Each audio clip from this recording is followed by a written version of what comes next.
Naked and Afraid Last One Standing Season 2 Episode 9 Review. Now, I don't know about any of you out there, but in my opinion, this episode was by far the best episode of Last One Standing to date, and I'm including Season 1 in this as well. And on a scale of 1 to 10, I would rate this episode a solid 9.9. For me, the episode had some minor issues with the pacing, but this episode was very much the ultimate revenge episode, and Jeff has truly shown to everybody that this is what he lives for. So for the remainder of the review, I will go over my top 5 moments for episode 9, and I'll attempt to share my predictions for which survivalist will be the last one standing. So without any further delay, let's jump right in. Top moment number 5, the Seep Well Challenge. Last week, I wasn't too happy about how episode 8 ended, because the show really didn't give us much useful information about the challenge. But in episode 9, we learned that the survivalists each have to dig their own seep wells, dig a basin, fill the basin with water and hot stones, and once the water reaches a boiling point, the survivalists have to retrieve their pots and fill the pot until it overflows with water.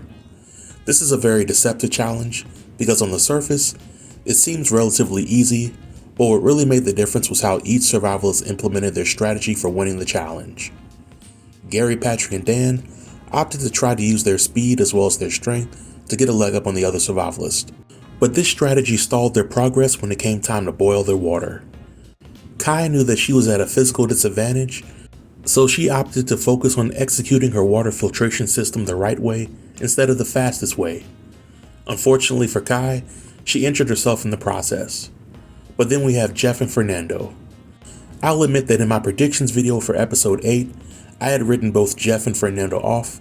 I'll admit that in my most recent predictions video, I had written both Jeff and Fernando off in the challenge for different reasons. I thought that Jeff would be at a disadvantage due to his digging tool, and I thought that Fernando would crumble under pressure. But to my surprise, Jeff won the challenge and Fernando came in second. In hindsight, I don't really think that Jeff and Fernando's digging tools made much of a difference in the challenge, because winning the challenge really came down to who really knew what they were doing. Jeff was the last survivalist to start getting his fire going and digging the well, because he knew what he was doing. Jeff knew about the importance of picking the right size rocks for the challenge, and he knew how to work smarter and not harder when it came to filling and emptying out his water basin. So last week, I asked the question, was Jeff a mastermind or a maniac? This challenge proved that Jeff is a mastermind.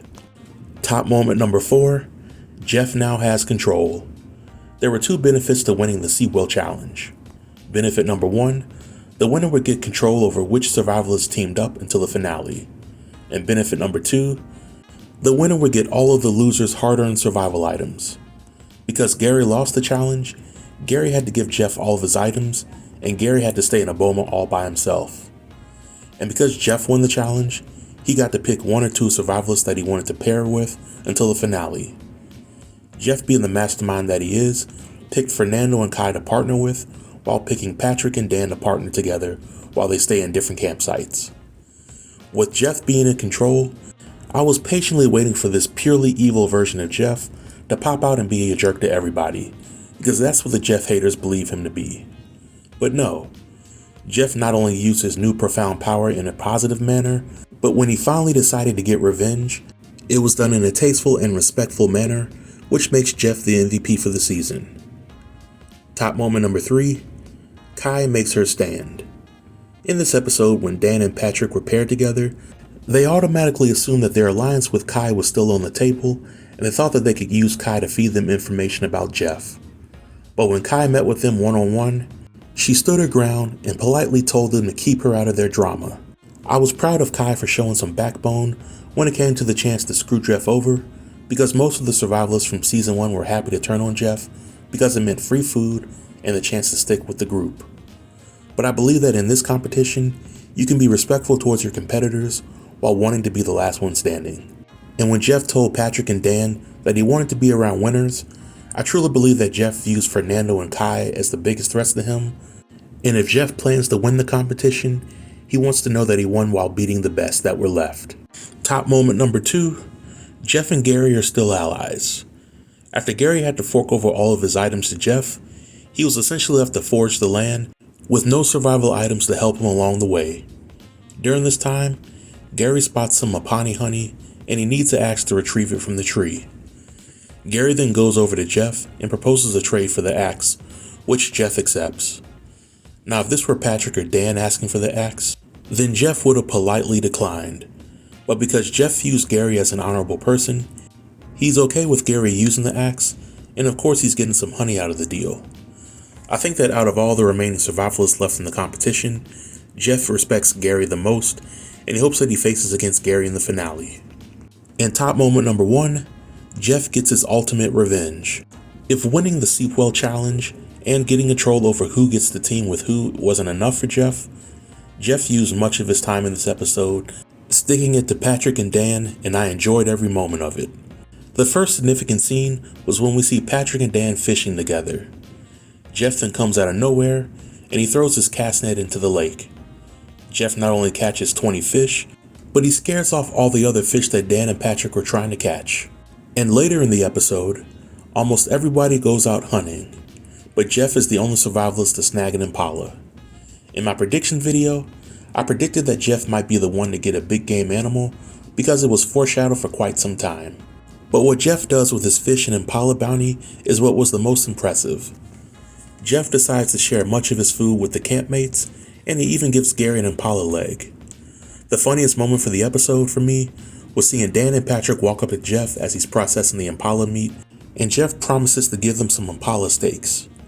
When Jeff finally decides to give them some impala, it was an impala leg with barely any meat on it, kinda like your typical Subway foot-long sub, which was truly funny. But when you consider how Dan fed Trish and Jeff some of the tainted impala meat from a few episodes ago, and it made them sick, some may think that Jeff allowed Dan to get off too easy for that stunt. So according to the summary for next week's episode, a triple elimination fire challenge cuts the field in half. A scorpion sting puts a competitor at risk. Finalists must preserve fire, bushcraft a boomstick, and master an unprecedented bow competition. At this stage of the game, it's hard to bet on which survivalists will make it past the primitive fire challenge. But if I had to guess who has the best chance, I would say Dan. Dan completed last season's primitive fire challenge. He also has some decent bushcrafting skills, and he's pretty good with a bow and arrow. But Dan will also be coming into this challenge very weak from not eating, so if he gets eliminated, it'll likely be due to lack of energy. Patrick, on the other hand, has been talking about being a legend killer for quite some time, and because it's mentioned so many times, to me it would mean one of two things. Either he will eliminate Jeff or Gary in the primitive fire challenge, or he will face off against Jeff or Gary in the finale and be the last one standing. There's too much foreshadowing to think otherwise. I think that Jeff has the energy and determination to build a primitive fire, but I think that in this particular challenge, it'll require some speed as well as skill. And although Jeff had a pretty hot streak in this episode, I'm not sure if he'll have it in next episode. As surprising as Fernando has been this season, I think the primitive fire challenge will do him in. And if Kai gets past the primitive fire challenge, I think that the final challenge will do her in due to her physical limitations. I'm not sure who gets stung by the scorpion, but I can only imagine that they will either get med tapped or their injury prevents them from winning the challenge. There's so many scenarios to think about, but overall, I enjoyed this episode the most, and whether Jeff wins or loses the final challenge, I believe that he has left his mark and accomplished everything that he wanted to in the world of Naked and Afraid. But this marks the end of the review. Feel free to leave all comments below in the comment section and I'll be sure to reply to everybody. Until next time, stay tuned and stay safe. Peace.